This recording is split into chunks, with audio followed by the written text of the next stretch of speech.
En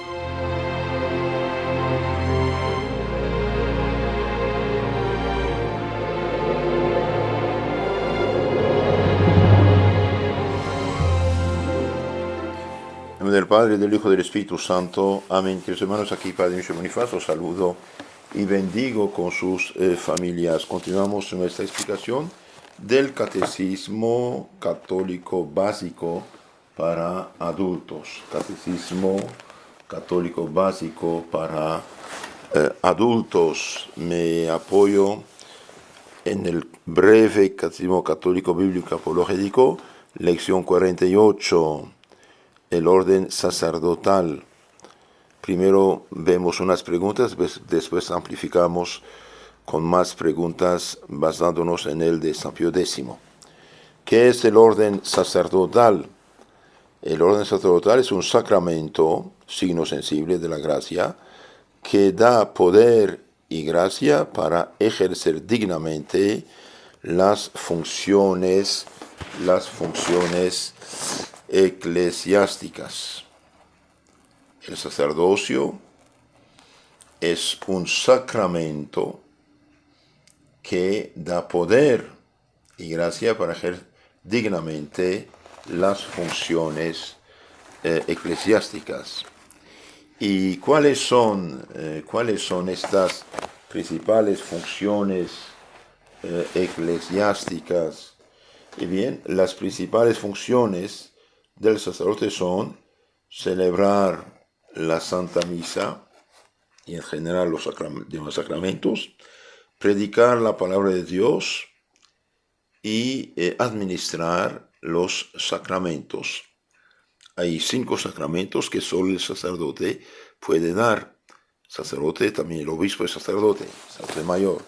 La confirmación, la celebración de la Santa Misa, la confesión, perdón de los pecados, los santos óleos y hacer otro sacerdote que es el obispo que lo hace. Bien, ¿cuáles son el ministro y el sujeto del sacramento del orden? El ministro del sacramento del orden es el obispo. Nadie puede ser un sacerdote si no es obispo. Y el obispo es lugarteniente de los apóstoles. Y el sujeto es todo varón que ha sido bautizado. Entonces es varón.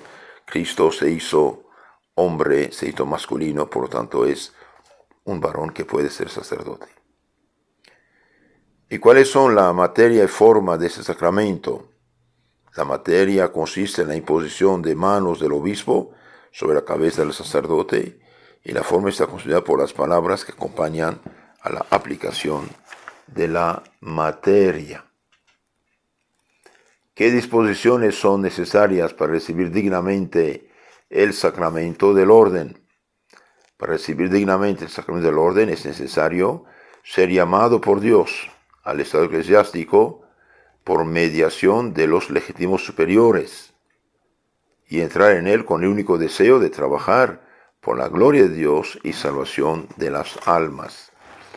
Por ejemplo, hay gente que si el obispo dice no eres para ser sacerdote y a toda costa quiere ser sacerdote, va a ordenarse por cualquier rebelde o cualquier disco obispo, es una catástrofe. Y el deseo de ser sacerdote debe ser únicamente trabajar para la gloria de Dios y salvación de las almas. ¿Es gloria muy grande el ser llamado al estado eclesiástico? Sí, es gloria y honor muy grande, porque el sacerdote es ministro de Jesucristo, pastor y médico de las almas, doctor de la luz de los fieles y luz del mundo. Sabe luz del mundo. Entonces no es cualquier cosa ser sacerdote. Y finalmente, ¿cuáles son nuestros deberes para con los sacerdotes? Y bien, debemos tratar a los sacerdotes con todo respeto, como ministros de Dios en la tierra. Y los sacerdotes también deben comportarse y vivir como Dios manda y dar el ejemplo en todo. No solamente tener el título, sino también dar el ejemplo. Ahora vamos un poco a amplificar esto. Entonces dijimos el sacerdote o el orden sacerdotal es un sacramento que da poder y gracia para ejercer dignamente las funciones eclesiásticas. Estamos hablando aquí del orden sacerdotal. El sacerdotal es el sacramento que da potestad de ejercer los sagrados ministerios que miran al culto de Dios y a la salvación de las almas. Y también imprime en el alma el carácter de ministro de Dios. Imprime un sello espiritual que nunca se borra. Hay 3 sacramentos que nunca pueden repetirse si fueron dados como debe ser: bautismo, confirmación y orden sacerdotal, porque imprimen un sello espiritual en el alma. Los ángeles, los demonios, las almas separadas ven quién está bautizado, quién está confirmado y quién es sacerdote. ¿Y por qué esto se llama orden sacerdotal? Se llama orden porque consiste en varios grados subordinados el uno al otro, de los cuales resulta la sagrada jerarquía, orden sagrado en griego. ¿Cuáles son estos grados? El supremo grado del sacerdocio es el episcopado, ser obispo, que encierra la plenitud del sacerdocio. Después sigue el presbiterado o el sacerdocio simple, luego viene el diaconado, subdiaconado y las órdenes menores. Las órdenes menores bajamos acólito, exorcista, el lector, hostiario. Jesucristo instituyó inmediatamente todos los grados del orden sagrado. Jesucristo instituyó inmediatamente los 2 grados superiores del orden sagrado, que son el episcopado y el sacerdocio simple. Por medio de los apóstoles instituyó luego el diaconado, del que derivan las demás órdenes inferiores, que de hecho fueron eliminados desde Pablo VI. Es una lástima porque esto, hostiario, portero, lector, exorcista, acólito, esto ayudaba poco a poco, preparaba a estos jóvenes a llegar a los órdenes superiores. Todo eso fue eliminado, es una lástima.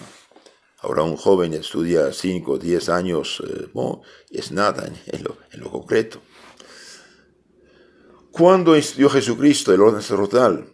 Jesucristo instituyó el orden sacerdotal en la última cena, al conferir a los apóstoles y a sus sucesores la potestad de consagrar la Santísima Eucaristía. Y el día de su resurrección confirió a los mismos el poder de perdonar y retener los pecados, constituyéndolos así los primeros sacerdotes de la nueva ley en toda la plenitud de su potestad. Entonces nuestro Señor, el día de la última cena, consagró a los apóstoles como sacerdotes, y el día de la resurrección les dio el poder de perdonar los pecados. ¿Quién es el ministro del sacramento del orden? Es el obispo, es solo el obispo. Es pues grande la dignidad del sacerdocio cristiano. La dignidad del sacerdocio cristiano es grandísima por la doble potestad que le confirió Jesucristo sobre su cuerpo real y sobre su cuerpo místico, que es la Iglesia, y por la divina misión que le encomendó de guiar a todos los hombres a la vida eterna. Solo el sacerdote tiene el poder de consagrar el cuerpo sangre de Cristo. Es algo muy importante esto, queridos hermanos, algo importantísimo este asunto del sacerdocio, ¿no? Cristo, por el hecho de ser Dios y hombre, al mismo tiempo es el sumo sacerdote del Nuevo Testamento. Cristo sacerdote dijo a los apóstoles: como el Padre me envió, así yo envío a ustedes también. San Juan 20, 21. Y San Mateo 28, 19. San Juan 20, 23.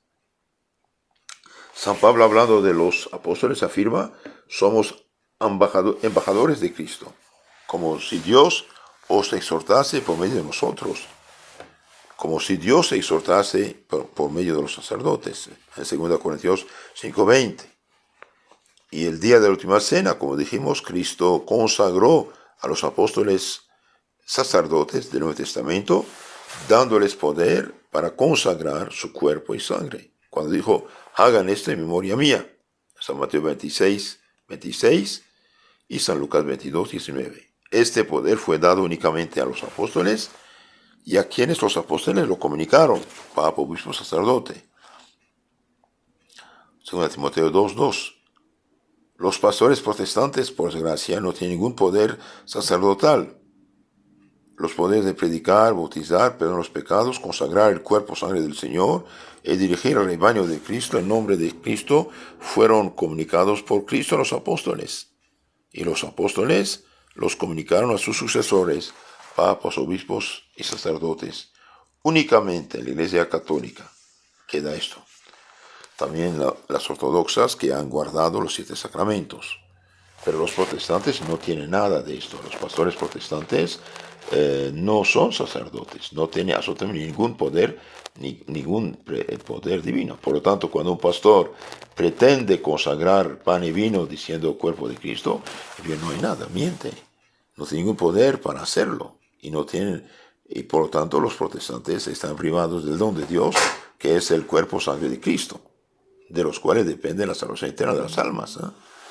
San Juan 6, 48, 59. No decir estas cosas tan fundamentales es faltar a la caridad para con ellos y sus gentes que piensan tener el cuerpo de Cristo mientras no tienen absolutamente nada. Todo es vacío, todo culto protestante es vacío. Por eso el mayor pecado que puede hacer un hombre es fundar una disque iglesias, una disque religión. Su buena fe no cambia nada. Una madre de familia de buena fe puede cocinar un plato sabroso y todos sus hijos mueren porque había veneno dentro. Por esta razón los protestantes serios y profundos siempre se hacen católicos, mientras que los católicos ignorantes y tibios y flojos se hacen protestantes. Es increíble cuando uno busca en internet pastores protestantes que se hacen católicos, es impresionante la lista. Entonces, el sacerdocio cristiano viene de Cristo. Y Cristo, mediante los sacerdotes, actúa, da su gracia, su Espíritu Santo, su perdón, su misericordia. Entonces, en el Catecismo Mayor del Papa San Pío X, pregunta 822, tenemos esta pregunta. ¿Es necesario en la Iglesia el sacerdocio católico? El sacerdocio católico es necesario en la Iglesia porque sin él los fieles se verían privados del santo sacrificio de la misa y de la mayor parte de los sacramentos. No habría quien los adoctrinase en la fe y serían como ovejas sin pastor, presas de los lobos, de las sectas. En una palabra, no existiría ya en la Iglesia tal como la fundó si no hubiera sacerdotes. De ahí la importancia, que los hermanos, de tener familias católicas numerosas. De ahí salen las vocaciones, los religiosos, religiosas y sacerdotes. Luego el sacerdocio católico nunca faltará jamás en el mundo. El sacerdocio católico, no obstante la guerra que mueve contra el infierno, durará hasta el fin de los siglos, porque Jesucristo ha prometido que las potestades del infierno no prevalecerán contra la Iglesia jamás. Otra pregunta, ¿es pecado despreciar a los sacerdotes? Es un pecado gravísimo, porque el desprecio y las injurias contra los sacerdotes van contra el mismo Cristo, quien dijo a sus apóstoles, quien a vosotros desprecia, a mí me desprecia. Quien vos escucha, me escucha, quien os rechaza, me rechaza. San Lucas 10:16.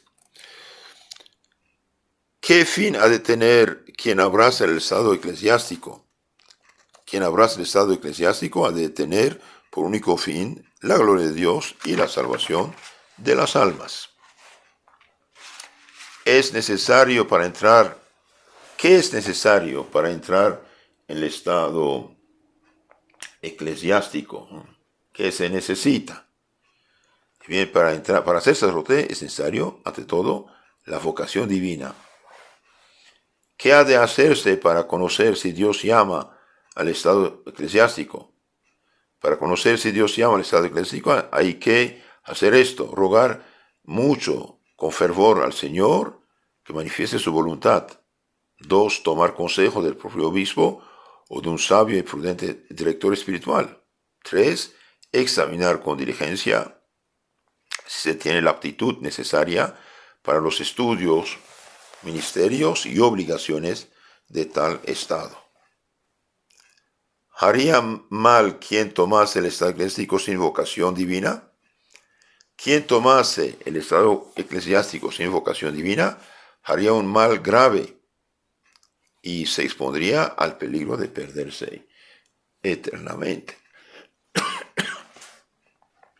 Hacen mal los padres que por motivos económicos temporales introducen a sus hijos a abrazar sin vocación estado eclesiástico. Claro que sí. Los padres que por motivos temporales económicos inducen a sus hijos a abrazar sin vocación el estado eclesiástico cometen una culpa gravísima, porque usurpan el derecho que Dios se ha reservado de escoger a sus ministros y pone a sus hijos en peligro de la eterna condenación. Mis hermanos,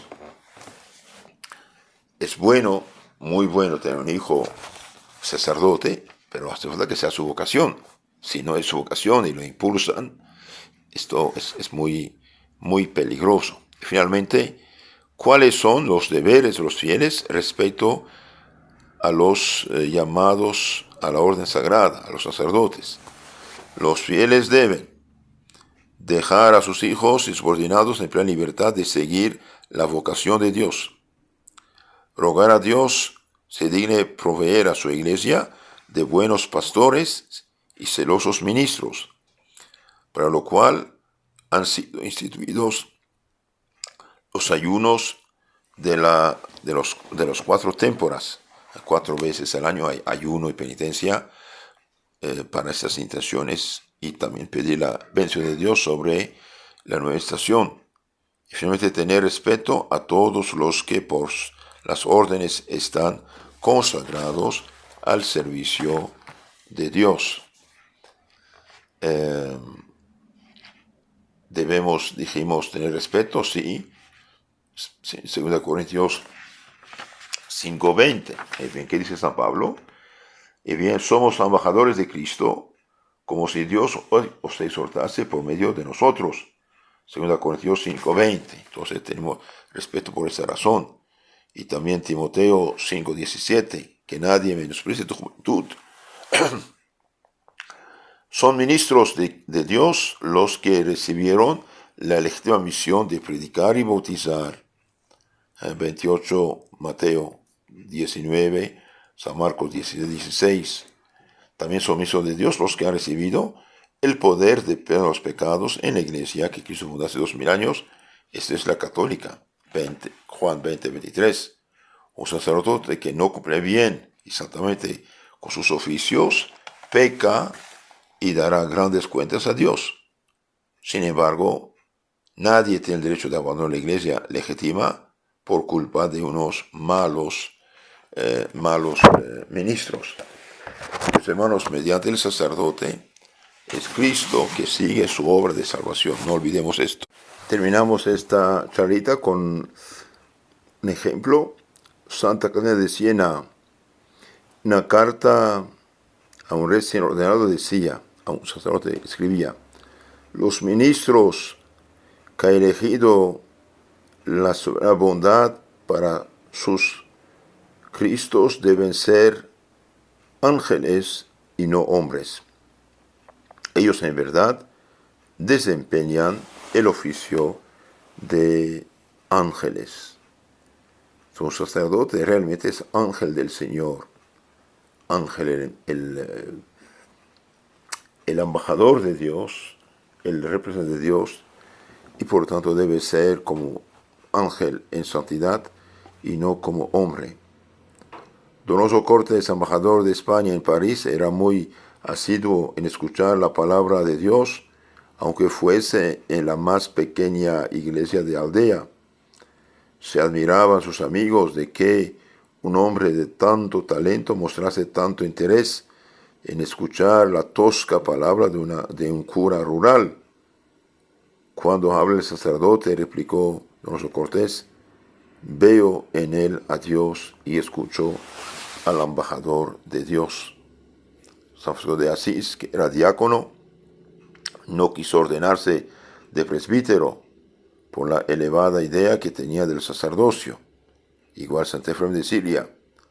Si encontrase en un camino a un ángel, a un sacerdote, decía San Francisco, saludaría primero al sacerdote por la potestad que ha recibido de Dios. Esto decía San Francisco de Asís. Si Dios quiere, en la charla siguiente diremos unas palabras más acerca de ese tema del sacerdocio, porque es muy, muy importante. Cristo, mediante sus sacerdotes, bautiza, da su Espíritu Santo, perdona los pecados, consagra su cuerpo y sangre, alma, unge a los enfermos y bendice a los matrimonios. Sal de la tierra, luz del mundo es y debe ser el sacerdote. Y las críticas actuales no valen, puesto que un mundo corrompido y pervertido pulsa la corrupción, la perdición, y después quieren decir lo que no es siempre correcto acerca del sacerdocio. Históricamente hablando, el sacerdocio católico, la Iglesia Católica, son los benefactores número uno de la humanidad. Y a ellos debemos esta civilización que tenemos todavía, lo que tiene de humano y de bueno. Que sus hermanos, si encuentro un hombre, un ángel, un sacerdote hombre, un ángel, primero el sacerdote, decía San Francisco y también Santo Cuna de Ars. Si quieren conocer más, mejor su fe católica, inscríbense en nuestro canal llamado Catecismo Católico Tradicional, donde tenemos bastante explicación en YouTube y en Telegram. También tenemos muchas charlas muy interesantes en el canal FSSPX Costa Rica. Tenemos muchos temas ahí. Que Dios los cuide, los santos sacerdotes desde el cielo nos ayuden. Amén.